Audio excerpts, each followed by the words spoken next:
Welcome, Mishpocha, to Tikvah radio show, The Sound of Hope. I'm your host, Liliana Inez, and I'm so glad you joined us. In this program, we want to share with you some wonderful stories of Jewish people who've had amazing encounters with the Messiah of Israel. At times, we will play some original songs from our band Tapestry of Praise. My husband Denny and I make our home in California and love to write songs based on the Jewish scriptures. Songs of hope, shalom, joy, and comfort. Many of these songs are part of our personal experience of God's touch and care in our lives. We will also be sharing some thoughts and teachings using the eternal words of Adonai that bring hope and change in our lives. If you would like to purchase our album or individual songs, you can find us on CD Baby and iTunes under Tapestry of Praise. Our albums are California Gold, Wall of Fire, and Tikvah. Now, on to our interview. Welcome, Mishpocha. We're so glad that you joined us. Today, our guest is Joey Ben-Ami. He is a congregational leader from Sukkot Shalom congregation in Arlington, Texas. He has joined us today to share his thoughts on Hanukkah.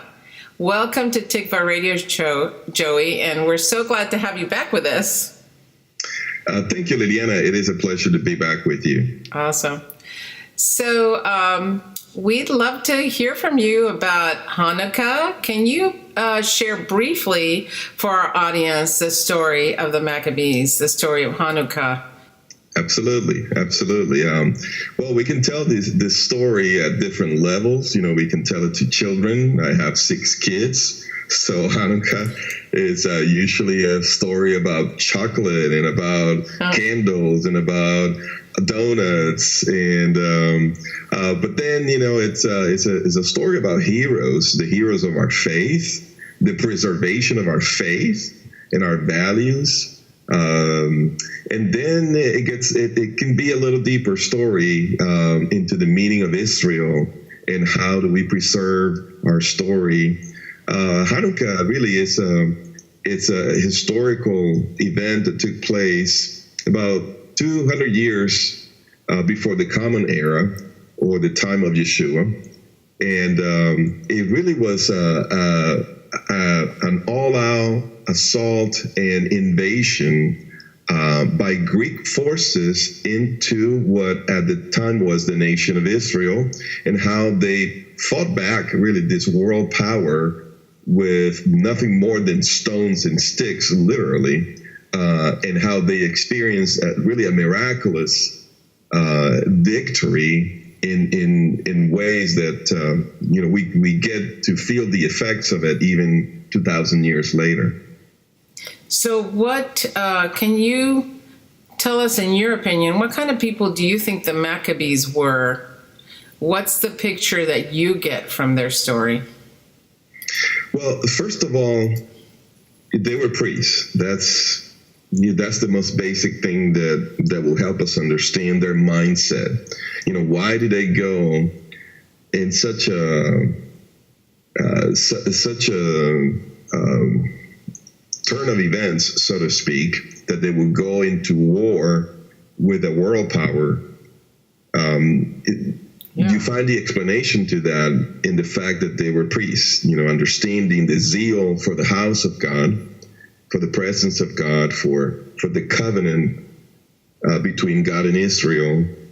And but they were, you could also say that they were peasants. They were not from Jerusalem, so they were not city people. They were living a life that was peaceful and minding their own business in terms of their relationship with God and their priestly duties. And they were thrown into this world stage in a way, kind of like you would have soldiers coming out of regular homes, regular families, and then they're thrown into combat situations where they perform heroically. And so these were regular folks, regular people, who have a passion for God, that were regular in terms of their occupation and their family life, but certainly not in terms of the passion that they felt toward their God and their covenant. And they lived in a time that was very difficult because Israel was under domination by all kinds of empires at the time, and the one that had to turn at their time was the Greeks, and so they found themselves caught in the middle of people vying for power, and it affected them so much so that they had to go out and fight for the sake of their own homes and their own families, and to defend their country. So in some ways, they're regular folks. They're religious people. They're faithful to the God of Israel, and they fought for that. Was there the greatest difficulty they had during this time in history in Israel? What was the enemy trying to do that endangered them as a chosen people? That's a great question. They found themselves under oppression. They at the time, Israel had come back from Babylon maybe 150 years, 200 years. And ever since they were taken to Babylon, they never were able to recover their sovereignty as a state, as a nation. And you combine that with the hopes and the expectations of the Messiah to come and deliver them, and the prophecies, like Daniel's prophecy and Zechariah's prophecies that talk about the end times and the fight between the powers of evil and the powers of on God's side. And I think they saw themselves as, this is talking about us, that we are the ones that are under oppression. We are expecting the Messiah to come and deliver us. And I think their understanding of it was rather active, not so passive. They were not just allowing anybody to trample over them as they waited for Messiah, but they went on the offensive, and they were active in their faith, and thinking that if perhaps one of them could very well be the Messiah, and so they went out and fought, and their worldview was shaped by the prophecies, by the expectations, by the hopes, and by the oppression that they were experiencing from these world powers. What were exactly the oppression that the enemy was putting on the Jewish people, on Israel? Certainly. Israel is geographically between the two factions of the Greek Empire. When Alexander the Great died, his empire was split into four factions. But two of them were really prominent. The one in the north, in what we will call today Syria, Lebanon, and the one in the south, in what is Egypt. So these two powers were fighting for control of the whole region, and they usually would meet right in between, which is exactly the territory of Israel. Yeah. And so because of this, they fought for the allegiance of Israel. So, naturally, Egypt would want Israel to side with them, and Syria would want the same thing. So they would come and entice them, and those who, trying to get them to adopt Greek practices and Greek philosophy. This entailed an abandonment of Judaism. Wow. An adoption of Greek culture. For instance, part of Greek culture, and we know this, the Olympic Games come from Greek culture. Right. Well, in the ancient times, the Olympic Games wasn't such a noble thing as it is for us today. For instance, their competitions were practiced in the nude. And so what do you do when you are a nice Jewish boy and you are circumcised and you are being pressured to partake of these cultural practices that were also dedicated to the pagan gods? So you wouldn't just be an athlete for the sake of money or for the sake of accomplishments, but it was actually a very religious and a very pagan thing. So all of these cultural ideals are in conflict, directly in conflict with the God of Israel, with the covenant of Israel, with the Torah and the scriptures. And so naturally you get a reaction from the people that say, we can't do this. We should not do this. We should not adopt these practices. Mm-hmm. The pressure was to build these gymnasiums, that would have people in the nude and practicing their sports and all of those things to the pagan gods. So people will naturally go against this, and so you will have an internal turmoil that at some points actually became civil war. That is, inside of Israel itself. Now, from the outside, they had the pressures of abandoning Judaism and conforming to Greek philosophy and Greek culture. So we have things,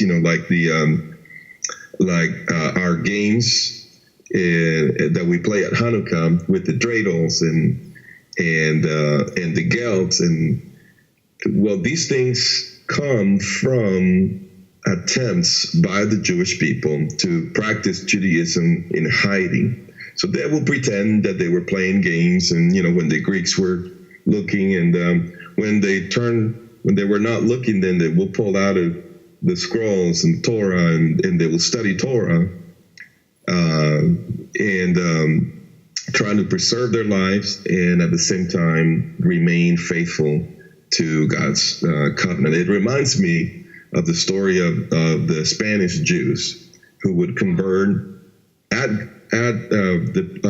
by force, but yet in their homes they would preserve their identity, their Jewish identity, in practicing Judaism. Yeah. So it's not unlike that. And so what the enemy was trying to do was really to destroy the Jewish people to prevent the coming of the Messiah. And he has tried this in many different ways. And at that particular time, the strategy was to get the Jewish people to abandon their faithfulness to the covenant. So many people would devise surgery. Even back in those days, they would devise surgeries to reverse their circumcision, again, so that they could play the sports out in the public, out in the nude. So the pressure was great, enormous, to conform to the culture of the day, to the philosophies of the day, and abandon their faithfulness to Judaism. That sounds eerily like our time today. Yeah. It's interesting that, so you were saying that there was a division within the country, within Israel, and that at one point it almost became a civil war because you've got some people that wanted desperately to assimilate. I mean, even like you said, they were doing this. So anyway, so in your opinion, what do you think was the secret of the Maccabees? I think that the secret, their secret was in their identity. And that's how it always has to be. The secret is in allowing your identity to inform your practice. When there is a disconnect between who you are and what you do, you can have the moral fortitude to stand against the forces that are coming against you. So what was their identity? Well, their identity was, as we spoke earlier, that they were priests. So they were people who had been trained from childhood in the home and by their parents.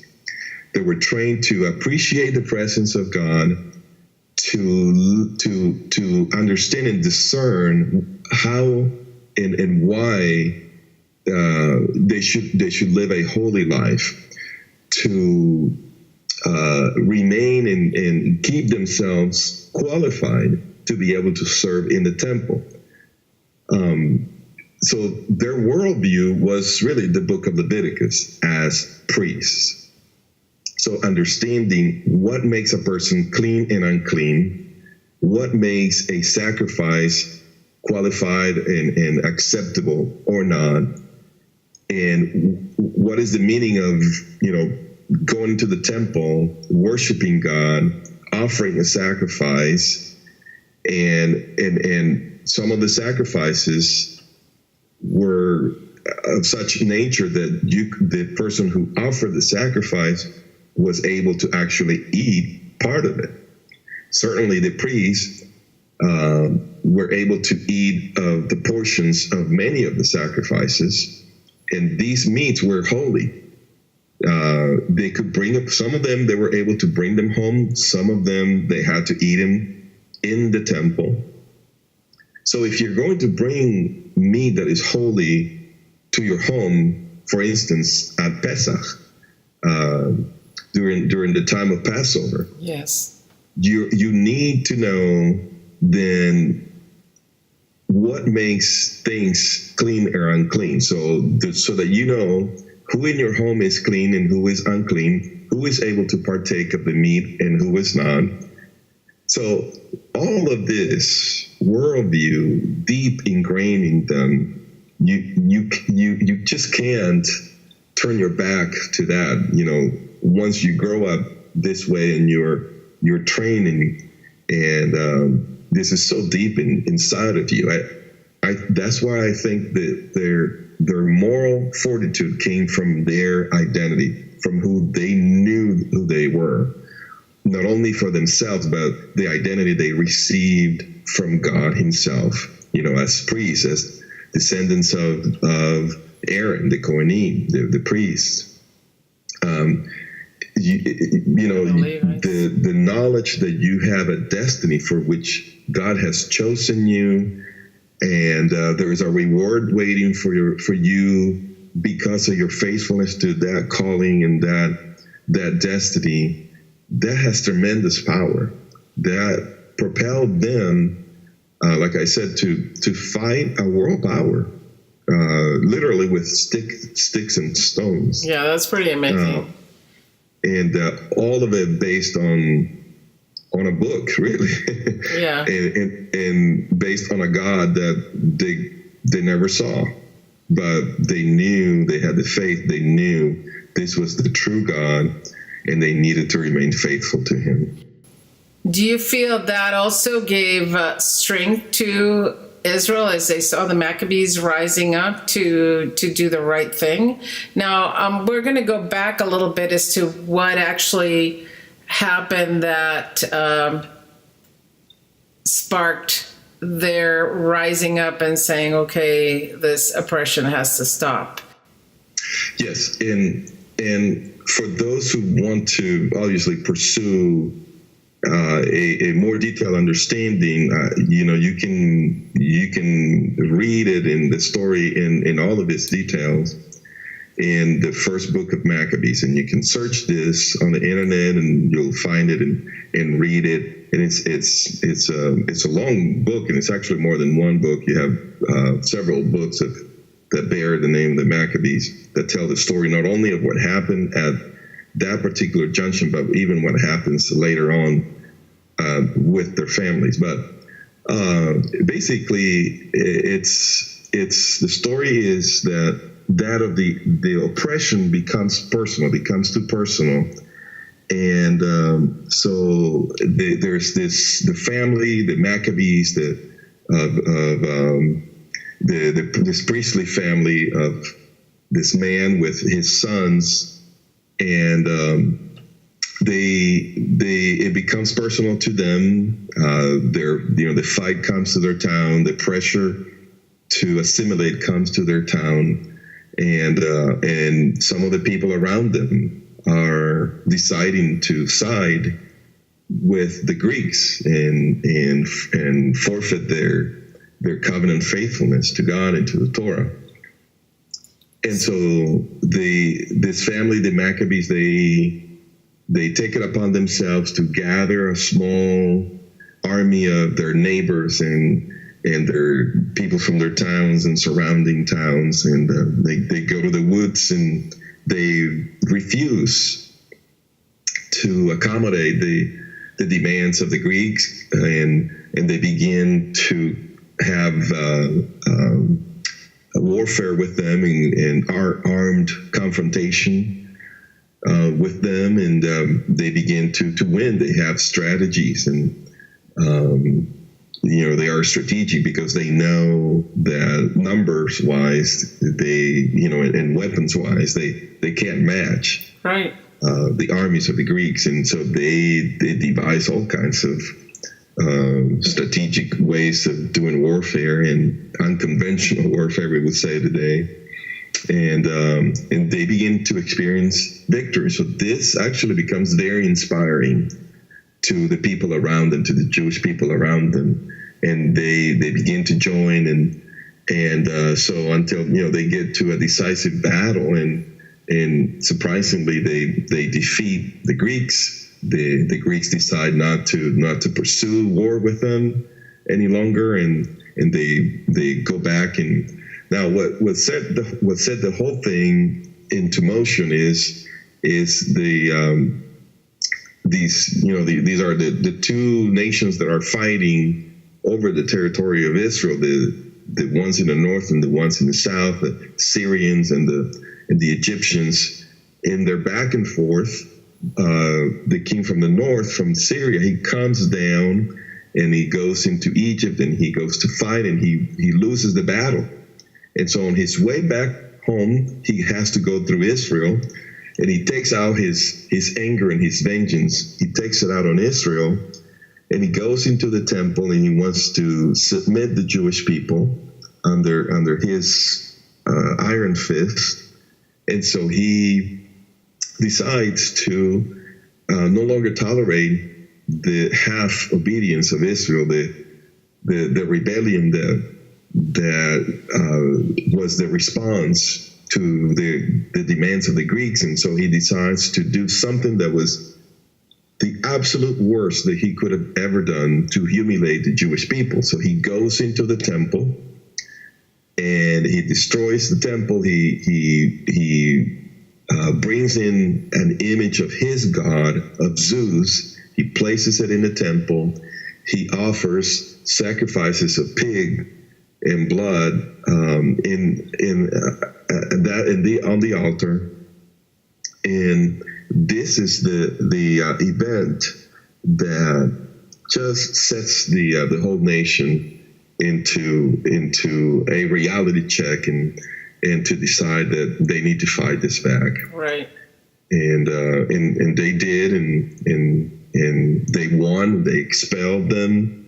They go back in. They cleanse the temple, and once they cleanse the temple, not only it's dirty, or but it's ceremonially according to the commandments in the book of Leviticus. They come in and they cleanse the temple, and that's where the story comes, where they are ready to rededicate. That's the actual meaning of the word Hanukkah. It's a dedication. That's what it means, and it is one of the names for the feast is the Feast of Dedication. We find that actually in the book of John, in the Gospel of John, in chapter 10, when it says that Yeshua was walking in the temple during the Feast of Dedications. And to many readers who don't have a Jewish background, they don't really know what that means, but this means that Yeshua was actually observing and celebrating the Feast of Hanukkah in the temple. And but they go into the temple, going back to the Maccabees, when they liberate the temple, and they go in, they cleanse it, and of course they don't have enough oil, because this isn't just any oil. This is oil that has been prepared in a way that is according to the commandments of the Torah, and they don't have enough of this. It takes a little long to to prepare new oil that is qualified. And so they light up the menorah in faith and with oil that should have lasted only one day, but it turns out that it lasts for 8 days. And that's why we have the Hanukkah with the 8 candles. And so we remember that miracle as well. Yes. That's wonderful. Yeah, exactly. That's the gist of the story of what happened. Right. So why, when the Greeks went and did that sacrifice, right? Of course, they knew they were going into somebody else's place of worship. So the leader obviously knew that this was going to upset the people of that country. There are laws with the temple that certain things had to be done to keep the place holy, because God's presence would come into that temple, and He's a holy God. And how do you feel about that? About God's heart to be present to His people, and of course the people now, they weren't able to be there in the middle of God's presence because the temple was desecrated. That was something must have been touched in the heart of the Maccabees, of the priests, who were able to be in God's presence on a regular basis and could experience God's presence. Do you feel that God's presence is something that is tangible? Have you had an experience with God's presence? Can you share a little bit about that? Absolutely. It all comes again, like most everything, it comes from the Torah. In the Torah, in Exodus, we see, Moses receives the tablets with the commandments. He comes down. People are worshiping idols. He throws it. He goes back up, and God says, I'm not going to go with you, Moses. And Moses says, absolutely, I will not go anywhere if your presence does not go with us. And so he secures God's promise that He will go with him and that He will go with the people of Israel as they go through the wilderness and go into the land that was promised. That is a profound core value that the Maccabees would have had. To lose the temple is whether it's destroyed or out of use or invaded and desecrated. It was the unthinkable. It was the thing that you would say, life can't go on this way. Just very much like Moses expressed to God Himself. And so we have to understand where that deep sense and value for the presence of God comes from the Torah itself and from these stories. And in that sense, then to experience the presence of God really is what we were created for, and is the greatest experience that we could ever have. To experience the presence of God, we don't need to be in a temple, though. This is what the Jewish people began to experience when they were deported to Babylon.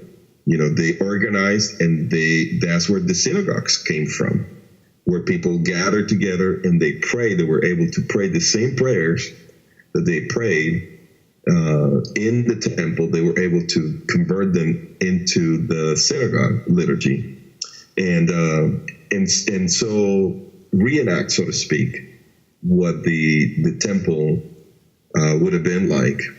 And we see this then going into the times of Yeshua, and Yeshua makes a statement, and he says, the Father is seeking for people who will worship him in spirit and in truth.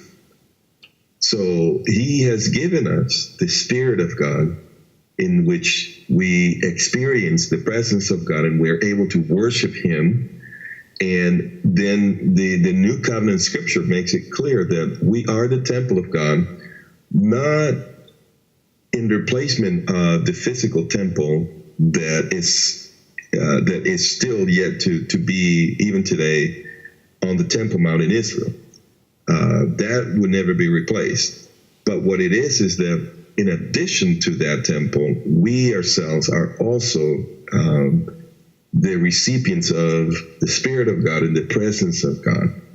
Now, I had a tremendous experience the first time I went to Israel in 2012. And so when I went, I went, the moment I landed, I'm like, okay, God, what is the key that you want to show me? And the days went by. I was there for 10 days, and it wasn't until the 9th day that the Lord showed me what he meant. And here's what happened. That was the day that I went to visit they call it the Western Wall, the Wailing Wall. Right. And when I got to that place, it was just the most unexpected thing that I could ever imagine, to experience the presence of God in a physical way. You feel that in the entire city. But when you go to the Temple Mount, to me at that time, I'd never experienced the presence of God in such a physical, almost palpable way. And it was at that time that the Lord showed me the key was that we can have both. We can have the spiritual presence of God and the physical presence of God. Now, you can have the spiritual presence of God anywhere in the world, because right. God is omnipresent. He lives everywhere. He abides everywhere. Psalm 139 says, where can we hide from God? Right. We can go to the outer space and he's there, and we can go to the bottom of the sea and he's there. But to experience his physical presence, it only happens in Jerusalem at the Temple Mount, where he promised to make his name dwell. Well, when you're able to combine the two, that is the maximum you can have, to be able to sense his spiritual presence at the place where his physical presence dwells. That was one of the highlights, definitely, of my life. That's wonderful. Now, I remember you shared your story several months back, and you did, as a young child, you did start. You were aware of God, even though you were not raised with family that were, very spiritual. But you were aware that God was there for you and all that. Right. Right. As far as when you first started experiencing him in a more tangible way, as you're seeking him personally, do you have something you'd like to share on that? When you went to prayer, or you were seeking him, or you were going through something, and you just were so aware of his being there in the room with you, or right next to you, or where you just knew he was there. Do you have one particular that thing was actually that was actually the very day that I accepted Yeshua as the Messiah. Because I felt close to God, it took me by surprise to learn that according to the scriptures, I was actually a sinner separated from God. That, my good deeds and my good works really were not all that impressive. No human being can really impress God with their good behavior. I don't care who it is. We just can't, because we are born, like David says, we're born in sin. In sin, my mother conceived me. And but at that time, when I finally realized, wow, God is so holy, and I am not, and there's this distance. It prompted me to really trust and really understand why Yeshua had to die, and the meaning of his resurrection, that he was raised back to life to guarantee that I could also have life, spiritual life now, and resurrection when I die. And so I said yes to Yeshua, and they quoted me some scripture that said, if you believe in the Son, the Father comes to dwell in you. You know, speaking of being the temple of God. And, you know, that very night I went home and I couldn't sleep, because I knew for the first time in my life, I knew I wasn't alone. I knew that God was not only with me, but he was in me. And it was a tremendous sense of his presence that this was about 35 years ago. Wow. And today, this is very much a reality, even to this day. For me, I can go back to that moment. I can't tell you where I was wearing, but I know exactly where I was, and I know exactly how I felt. That was the very first time that I experienced the presence of God in such a powerful way. And not only the presence of God, Liliana, but to feel accepted. To me, that's the key. To feel that God is smiling at you, that he is embracing you. Oh, he's awesome. Not just tolerating you or allowing you to perceive his presence. No, that he is actively bringing you in and accepting you and loving you. That's the real meaning of experiencing his presence. Yeah. And that once he comes in, he's always with you. He's always faithful to stay. And that's the kind of, he had that intimacy, that relationship with Adam and Eve, and humanity lost it once sin came in. And then he took us on a journey. You know, he came to Abraham and he set a people aside so he can make himself real to a people and restore us back to the relationship that he always hungered to have.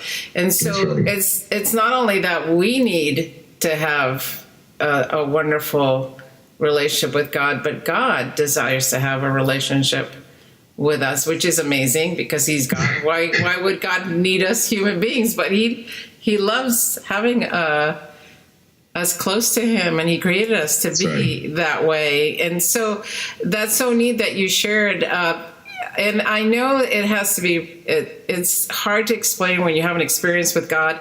How do you describe that? But I'm going to put you on the spot and say, Joey, what were you feeling at that time when you went home and you were just so aware that God was not only around you, there for you, but now he's inside you and you could feel that closeness? How can you describe that in your words? Well, let me use an analogy, which I think is an example where we can try to conceptualize something, and then, we tell a little story or give an example, and then we get it, right? Well, to me, and I think it is so because this is exactly why God created this. He created parents, and he created marriage. So to me, I would describe experiencing the presence of God as, it's kind of weird, but I would describe it as an embrace, as a hug from your mom, from your dad, from your wife, from your husband, or the way you would hug a son or a daughter. To me, that's I don't know, the most significant that I can come up with. Yeah, it's like an intimacy there, definitely. Because you're not going to have a stranger like that. It's somebody that you're close to. Yeah, that that there's a love there. It's obvious that there is a love and a care. Very special. And there is so much that's expressed in an embrace like that it goes way beyond words. You can't put it into words. You can't tell someone, this is how I'm feeling towards you, and this is how I think how I perceive that you're feeling towards me. It's beyond words, but it's very real. What you're expressing too is not only did God send his son to Yeshua to make a way for us to be able to connect with God, and that sin would no longer be the barrier between us. Yeshua became the bridge between us and God. Right. And that, like we said, that God cares about being close to us, not only wants us to be close to him. And we were created to be close to God, that to do life with God, not, on our own. And he wants to live inside us and walk with us and walk life out. He didn't create us to, just to survive and try to make it. So what I wanted to ask you is why did God give us Yeshua? How do we connect with that bridge? And what is it that he wants to share with us at this point in your heart? I feel the Maccabees at that point in time, they were as close to God as they could get. They were in the temple, they were the priests, they did the best they could to do everything right, according to the law. And they had the blessing to be in God's presence. So when the temple was desecrated, that was taken away. And so when they got it back, I mean, it probably meant to them even more. It was even more precious because they were able to, receive back that presence of God.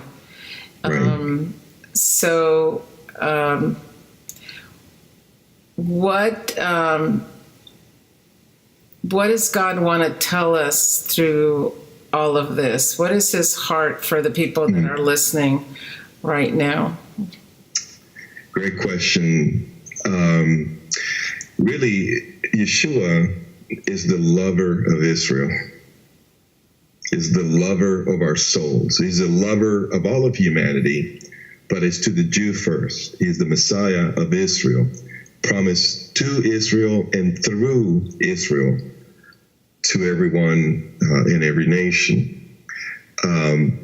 When we've all either been married or at least gone to a wedding and a Jewish wedding, and the phrase that we find in every Jewish wedding is, "I am my beloved's, and my beloved is mine." Yeshua is the lover of Israel. He is the husband of Israel. So he wants to provide, he wants to rescue, he wants to dignify, he wants to lift up. He wants to enter into this personal and intimate relationship with every Jew and every human being. And the only way for that to be realized, you see, God has set the table, so to speak. Everything is ready. What is needed is for us to say yes, to sit down, and to partake. So the number one job that we have in relation to God is to learn to receive. Just to say yes and to receive what he wants to give. He's not coming primarily to ask things from us, whether it is a behavior or, stop doing this or do this more. He wants us to receive the righteousness that he wants to give us. We are pursuing righteousness. We want to be good people. We want to feel good about who we are and what we do. But we don't get to produce that out of of ourselves and on our own. Right. We need to receive this righteousness, and Yeshua is the righteousness of God. He imparts righteousness, which is really, righteousness really is loving people. That's really what it means. You can't be righteous without observing the Torah, but you can't observe the Torah without loving God and loving people. So what God wants to do is he wants to pour his love on us, that we receive his love, that we are transformed by his love, so that then we can love other people. Then it's a natural thing. It's an outflow, and nobody has to command us. We don't serve God out of fear and through commandments, but we serve God because of who he is and what he has done for us, and as a response of what he does inside of us. So yes. I feel that's what he wants to say to us, that Yeshua is the lover that we so desperately need, and he is intimately wanting to relate to us right there where we're at. Yes.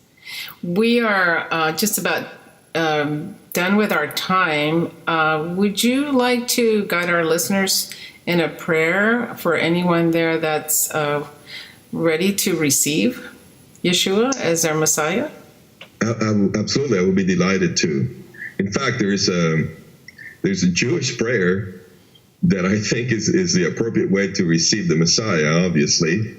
And in Hebrew it says, Baruch atah Adonai Eloheinu melech haolam, asher natan lanu et derech haYeshua, b'Mashiach Yeshua. So that means that we're saying to God, blessed are you, O Lord our God, King of the universe, who has given us the way of salvation in Messiah Yeshua. This is how we receive Yeshua. This is how we say to him, God, thank you that you've provided the way of salvation. I've been trying to do it on my own, in a religious way or in some kind of spiritual way. But I here now understand that it is not in my own terms, but it is something that I received. And you, God, have provided the way of salvation through Yeshua, who is the Messiah. So I would ask those who are listening and who are touched by this and who want to make Yeshua the Messiah and the Lord of their life to pray along with me and to repeat these words with me and to say to God, Father, I thank you for the love that not only that you've shown to me, but the love that I can feel right now that you have for me. I don't understand everything about Yeshua, but I sense inside of me that he is the light, that he is the truth, that he is the way of salvation. And Father, I want to accept him. I accept him today according to the scriptures, that he died for me and that he rose from the dead so that I may have life. And I thank you for providing him for me at this moment. And I pray that you will continue to lead me and guide me in how to grow in the love for the Messiah, Yeshua. We pray in Yeshua's name. Amen. Thank you for listening to Tikvah radio show, The Voice of Hope. If you have been blessed by this program and want to join us in sharing with others the hope of Yeshua HaMashiach, a gift of any amount will be appreciated. You can donate and contact us on our website at tikvahradio.com. Once again, that's TIKVAH radio.com. Thank you for joining us, and God bless.